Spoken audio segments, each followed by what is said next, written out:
മടവൂര് മുജാഹിദും ചങ്ങരംകുളം മുജാഹിദും വേർപിരിയാനുള്ള ഒരു കാരണമായി ചങ്ങരംകുളം മുജാഹിദുകാർ പറയുന്ന ഒരു കാരണമുണ്ട്. എന്താണത്? മുൻഗണനാക്രമത്തിന്റെ പേരിലുള്ള പ്രശ്നമാണ്. മടവൂര് മുജാഹിദ് പറഞ്ഞു, ഒരു സ്ഥലത്ത് തൗഹീദ് പൂർണ്ണമായി കഴിഞ്ഞാൽ, അങ്ങനെ പൂർണ്ണമായ തൗഹീദുള്ള നാട്ടിൽ, ഉദാഹരണം പറയുക മുജാഹിദിന്റെ ഭാഷയിൽ, എടവണ്ണയും മൊദായിയും പോലെയുള്ള പ്രദേശങ്ങളിൽ ഇനിയും നമ്മൾ ശിർക്ക് ഖുറാഫാത്ത് പറഞ്ഞ് സമയം കളയണ്ട. അവിടെ ഒരുപാട് ചെറുപ്പക്കാർ കള്ളു കുടിക്കുന്നുണ്ട്, മദിരാശിക്ക് അടിമപ്പെടുന്നുണ്ട്. അതുകൊണ്ട് അത്തരം നാടുകളിൽ മുൻഗണനാക്രമം അത്തരം ധാർമ്മിക ചുതികൾക്ക് കൊടുക്കണമെന്ന. അപ്പോൾ ചങ്ങരംകുളം മുജാഹിദ് പറഞ്ഞത്രേ മടവൂര് ഖുറാഫിയാവുകയാ. ഞങ്ങളെ സംബന്ധിച്ചിടത്തോളം ഒന്നും ഉള്ളും മറ്റത് മുരുക്കുമാണ്. രണ്ടും ശ്രദ്ധിച്ചേ കയറാൻ പാടുള്ളൂ. പക്ഷേ ഞാൻ പറയുന്നൊരു വസ്തുതയുണ്ട്.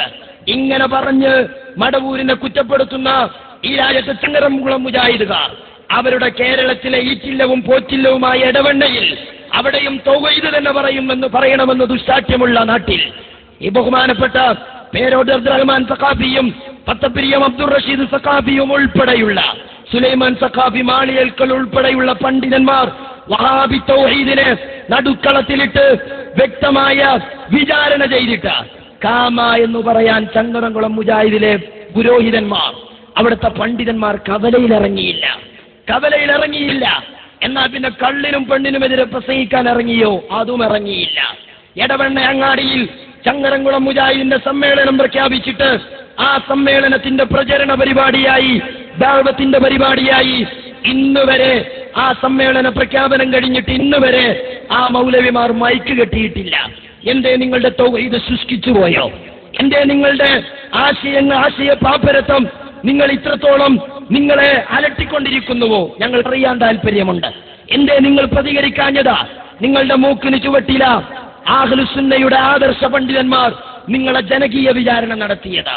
ഇന്ന് വരെ കവലയിലിറങ്ങി പ്രതികരിക്കാൻ എന്തുകൊണ്ട് നിങ്ങൾക്ക് സാധിക്കുന്നില്ല? ഒതായി നിവാസികളോട് അടുത്ത വെള്ളിയാഴ്ച നിങ്ങൾ ഒരുപക്ഷെ പള്ളിയിലെത്തിയാൽ എന്റെ ഈ സംസാരത്തെ തെറ്റിദ്ധരിപ്പിക്കുന്ന ചില ചുട്ടുവിദ്യകൾ കേൾക്കാം. നിങ്ങൾ പറയണം, ഞങ്ങൾക്കതിന്റെ മറുഭാഗം കൂടി കേൾക്കണം. ഏതായാലും ഒതായിലും എടവണ്ണയിലൊക്കെ പരസ്പരം തൊള്ളയിൽ വരുന്ന മുഴുവൻ ആരോപണങ്ങളും പറഞ്ഞ് രണ്ട് ഗ്രൂപ്പും മൈക്ക് കെട്ടിയിട്ടുണ്ട്. അതുകൊണ്ട് ഇനിയിപ്പോ സുന്നികൾ പറയുമ്പോൾ അതിനെ ഗണ്ണിക്കാൻ മാത്രം ഒരു മൈക്ക് കെട്ടാതെ അച്ചടക്കമൊന്നും നിങ്ങൾ പാലിക്കണ്ട.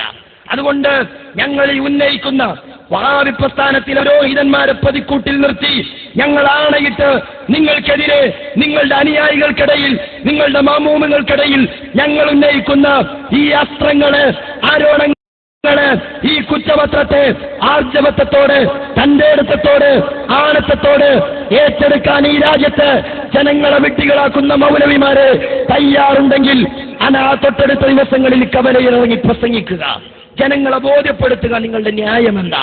നിങ്ങൾ